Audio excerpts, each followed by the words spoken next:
हमारे खास कार्यक्रम मुद्दे की बात में आपका स्वागत है। मेरा नाम है अखलाक अहमद उस्मानी। आज हम बात करेंगे ऐसे शौकीनों की जिनकी जद्दोजहद रहती है प्राचीन सिक्कों और पुरानी माचिसों के संग्रह पर या ऐसे नोटों के कलेक्शन पर जिसमें कोई खामी नजर आती हो। ऐसे ही कुछ शौकीनों ने पिछले दिनों इंदौर में अखिल भारतीय प्राचीन सिक्का प्रदर्शनी लगाई। हमने भी कई तरह के प्राचीन सिक्के, नोट और दूसरी चीज़ों को करीब से देखा। साथ ही इस नुमाइश में हिस्सा लेने वाले इन संग्रहकर्ताओं के शौक के अलावा प्राचीन सिक्कों को करीब से देखा। कुछ पहलू ऐसे हैं जिन्हें तलाशने की कोशिश की गई। आज हम इसी मुद्दे पर बात करेंगे।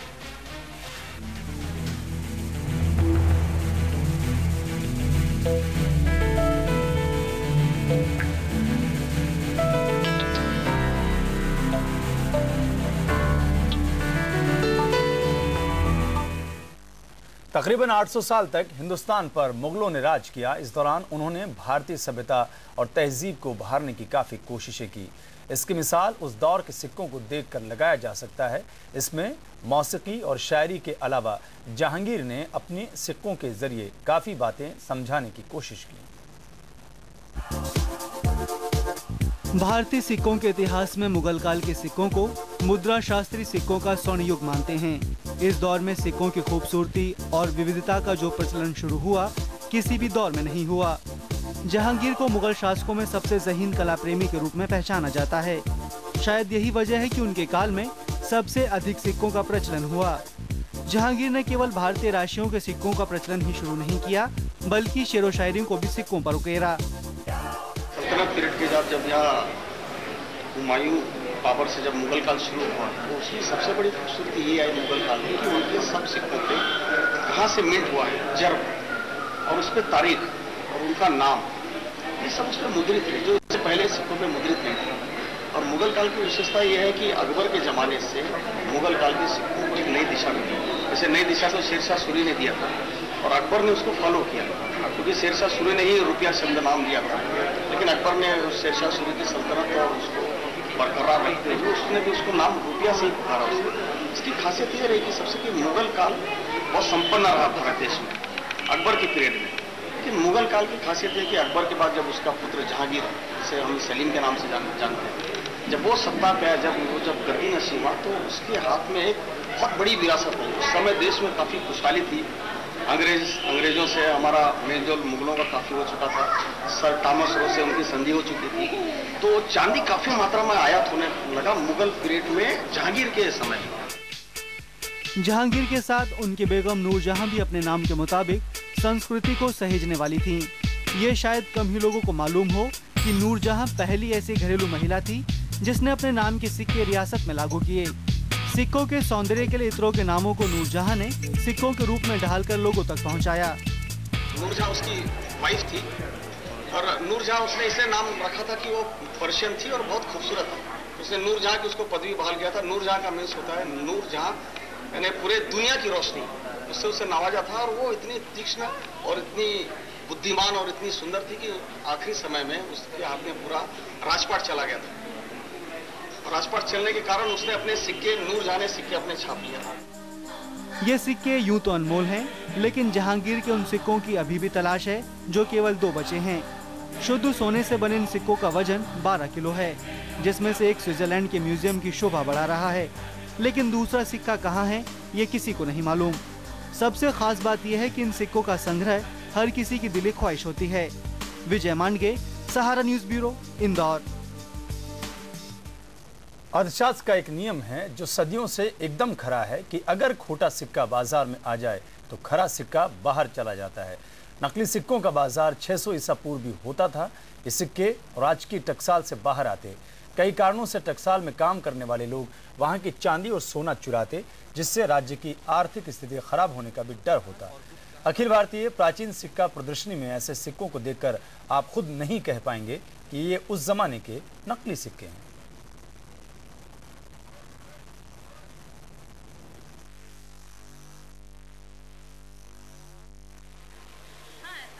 मुगल काल और गुप्त काल के इन प्राचीन सिक्कों को देखना ही अपने आप में एक सुखद अनुभूति है।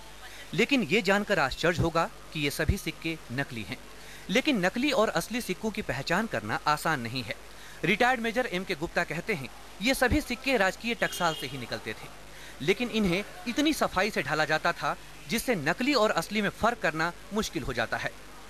राजा निकालता था और एक पब्लिक उसी तरह के डुप्लीकेट निकालता, हल्की चांदी रहती थी। ये राजकीय सिक्के नकली है। इनका क्या है कि जो टकसाल में हर सिक्का जब बनता था उसकी डाई बनती थी, तो तांबे चांदी के सिक्का जो बनाते थे उसको तांबे के सिक्के थोड़े बना के उसमें चांदी चढ़ा देते थे।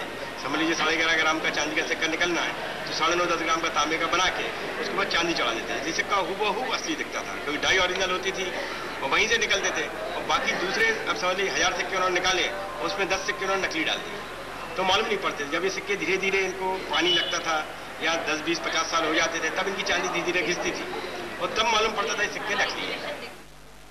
इन सिक्कों में 600 ईसा पूर्व का पंचमार्क सिक्का है। गुजरात सुल्तान और मालवा के सुल्तानों के सिक्के भी शामिल हैं, जिन्हें बतौर नजराना उपयोग किया जाता था। इनमें ऐसे भी कई सिक्के हैं जो किसी खुशी की खबर के कारण जनता पर न्यौछावर किए जाते थे, मगर भोली भाली जनता को ये पता नहीं होता था कि जो सिक्के उन्हें दिए जा रहे हैं वो नकली हैं। कई राजा राज्य की आर्थिक स्थिति खराब होने पर ऐसे सिक्कों को ढालने की इजाजत दे दिया करते थे। ईसा पूर्व से जब पहला पंचमार्क का सिक्का निकला तब भी तांबे पे चांदी सिक्के निकलते हैं, तांबे पे चांदी चढ़े। इसमें आप जो संग्रह देखेंगे इसमें पंचमार्क का, गुप्त काल, छत्रप, सुल्तानों के, मुगल बादशाहों के, सारी रियासतों के, इंदौर, ग्वालियर, भोपाल, सभी रियासतों के आपको मिलेंगे। इवन स्वतंत्र विक्टोरिया ग्रेट ब्रिटेन के टाइम के जो इंडिया पे अपने डिपेंड का राज्य करते थे, इसका स्वतंत्र भारत का 10 रुपये तक का सिक्का इस पर है। और इन सिक्कों का महत्व सिर्फ इतनी इसीलिए है कि उस समय भी इस तरह का मिंट से, टकसाल से इस तरह का काम होता था कि वो तांबे पे चांदी चढ़ा के सबको निकाल देते थे। गुप्ता के पास ऐसे करीब 600 नकली सिक्के हैं जिनका आज के समय मिलना दुर्लभ माना जाता है। श्री गुप्ता सिक्कों के संग्रह के लिए लिम्का बुक ऑफ रिकॉर्ड्स में भी अपना नाम दर्ज करा चुके हैं। इन सिक्कों को देखकर ये महसूस किया जा सकता है कि चाहे प्राचीन काल हो या मध्यकाल या फिर मुगल काल, सभी दौर में खरे और खोटे सिक्कों की जंग होती रही है। विजय मांडगे, सहारा न्यूज ब्यूरो, इंदौर।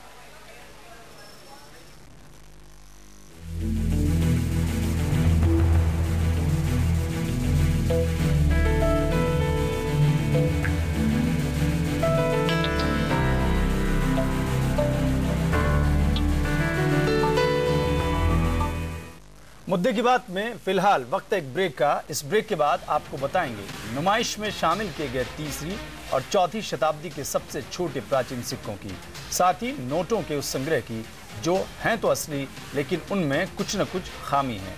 बात करेंगे ऐसी माचिसों के संग्रह की जिनमें समय के साथ बदलाव आया, साथ ही इसमें छिपे हैं कई ऐसे संदेश जो देश और समाज के काम के हैं। आप हमारे साथ रहिए।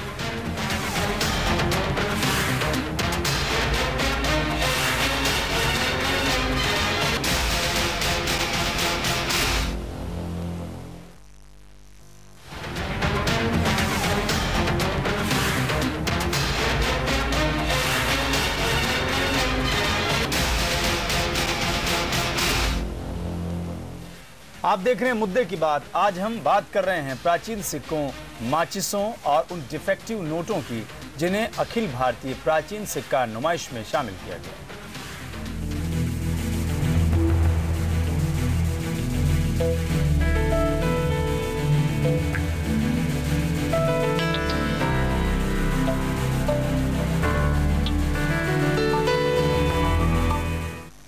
अब बात भारत के सबसे छोटे और प्राचीन सिक्कों की। ये वो सिक्के हैं जो 3री और 4थी शताब्दी में पाए जाते थे। इनका कलेक्शन इंदौर के सतीश भार्गव ने किया। अपने कई सालों के अपने संग्रह को वो अपने साथ लेकर चलते हैं। सतीश के पास 10 मिलीग्राम तक के छोटे सिक्के हैं। 3री और 4थी सदी के इन सिक्कों को देखकर लगता है कि इस दौर में मानव सभ्यता इतनी विकसित नहीं थी, ना ही किसी रियासत का निर्माण हुआ। हमारे संवाददाता विजय मांडगे ने संग्रहकर्ता श्री सतीश भार्गव से इन प्राचीन सिक्कों के मुद्दे पर बात की।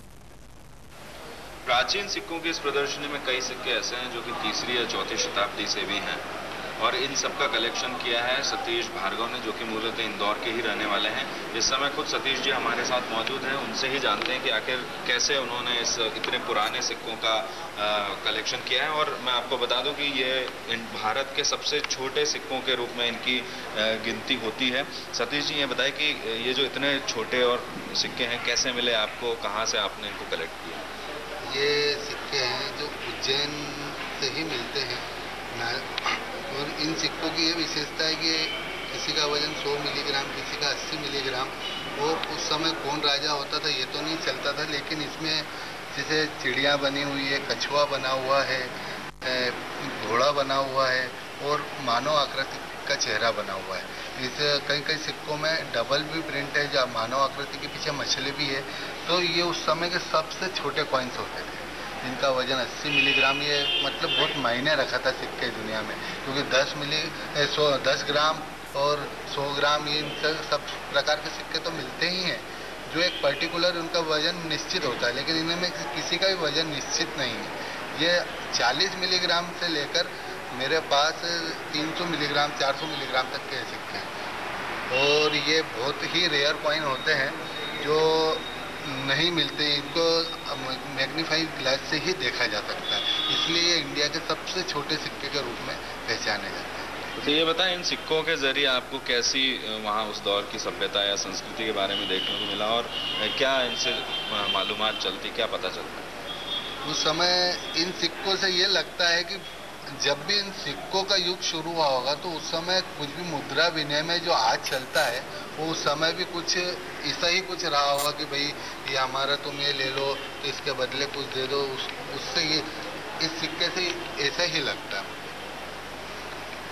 अच्छा, ये बताएं कि ये जो सिक्के, इसमें आपने कुछ निशान भी बना के रखे हैं जब सिक्के आपने लिए थे, तो ये निशान देखे कैसे और किस तरीके से उनको देखा गया और क्या बताते हैं ये क्या होता है, जब सिक्के का जिसको हावी होती है वो फिर जिस हिसाब से ये चीज़ें मिलती चली जाती है तो इनको मैग्नीफाइंग ग्लास से देखा और उसमें समझा। फिर इन्होंने इसमें जिस हिसाब से डिस्क्राइब कर रखा है कि किसी में साथिया बना हुआ है, जो अपना एक धर्म का जो सिंबल होता है वो बना हुआ, मछलियाँ बनी हुई है।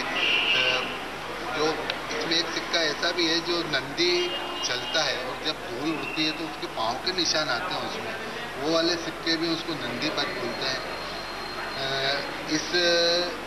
इनमें सबसे बड़ी विशेषता है कि एक सिक्का जो है मानव आकृति वाला, वो उसमें ये समझा था कि हो सकता है कि ये भाई उस समय उस जगह का ये सरदार रहा होगा तो इसने ये सिक्का छपाया, या उतने साल पुरानी बातें तो नहीं कर सकते, लेकिन गेसिंग से ये चीज़ सोच सकते हैं कि भाई आदमी ने अपना वर्चस्व कायम करने के लिए कि मैं राजा, उसके बाद में क्रमशः सभी राजाओं के सिक्के छपे हैं कि ऐसा, तो उससे ये प्रतीत होता है कि उस समय मानव सभ्यता ने उस समय से ही ये शुरू कर दिया था कि भाई मेरा सिक्का या ये, इसलिए मुद्रा का चलन रहा।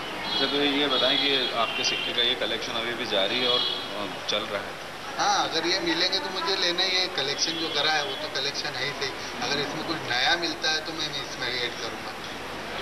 ये थे सतीश भार्गव जी, जो कि अभी भी ऐसे सिक्कों की खोज में हैं जो सबसे प्राचीन और सबसे पुरातन सिक्के कहे जा सकते हैं और सबसे छोटे सिक्के हैं, क्योंकि इनकी वजन जो है वो मानक सिक्कों के वजन से भी बहुत कम है। विजय मांडकी, सहारा न्यूज़ ब्यूरो, इंदौर।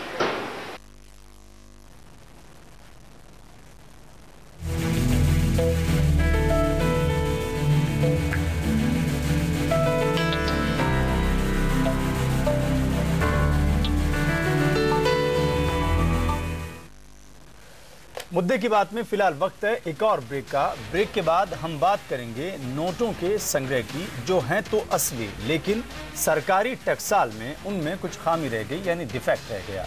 बात करेंगे ऐसे ही माचिसों के संग्रह की, जिनमें समय के साथ बदलाव आया, साथ ही इसमें आज़ादी की लड़ाई के पैगाम भी छिपे थे।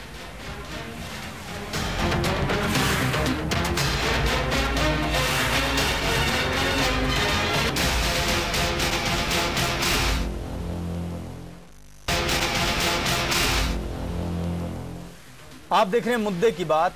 आज हम बात कर रहे हैं प्राचीन सिक्कों, माचिसों और उन डिफेक्टिव नोटों की, जिन्हें अखिल भारतीय प्राचीन सिक्का प्रदर्शनी में शामिल किया गया।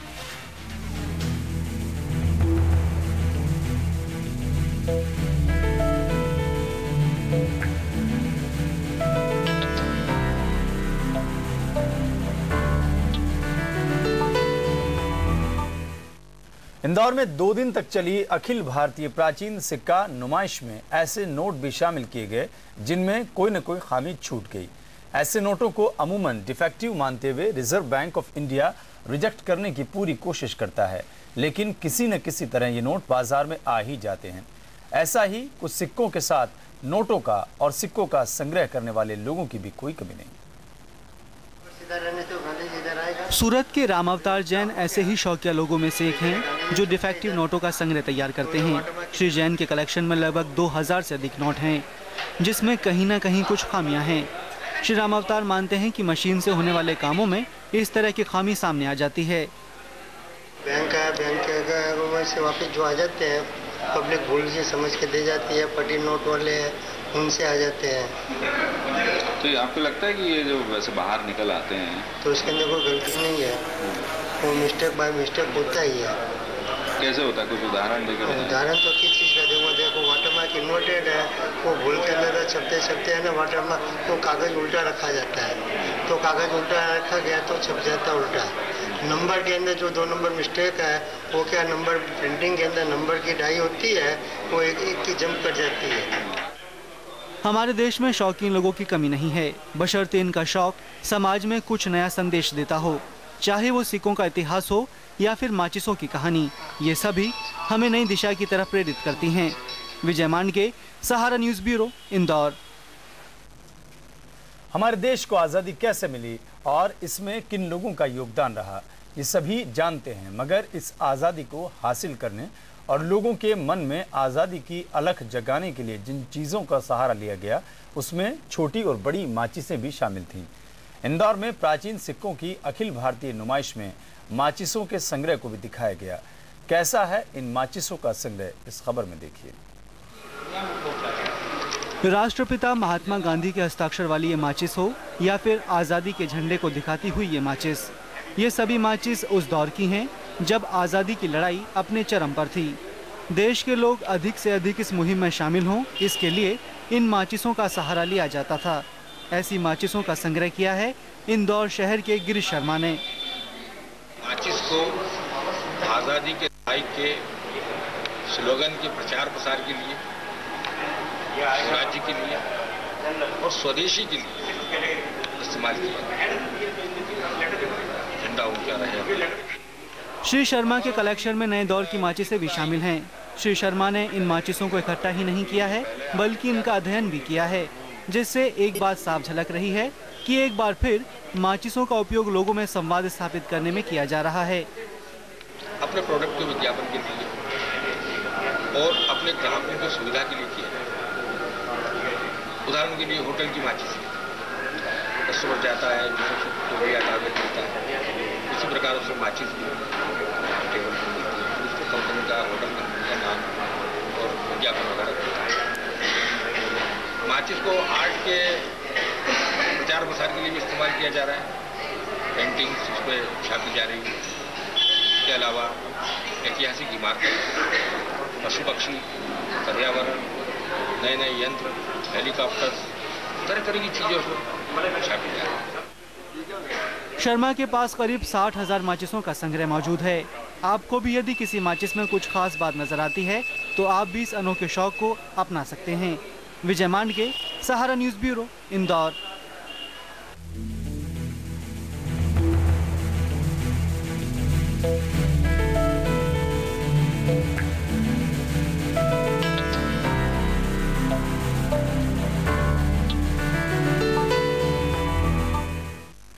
ये थी हमारी खास पेशकश उस संग्रह की जो आपने देखा इंदौर में लगी अखिल भारतीय प्राचीन सिक्का प्रदर्शनी में। मुद्दे की बात में आज इतना ही।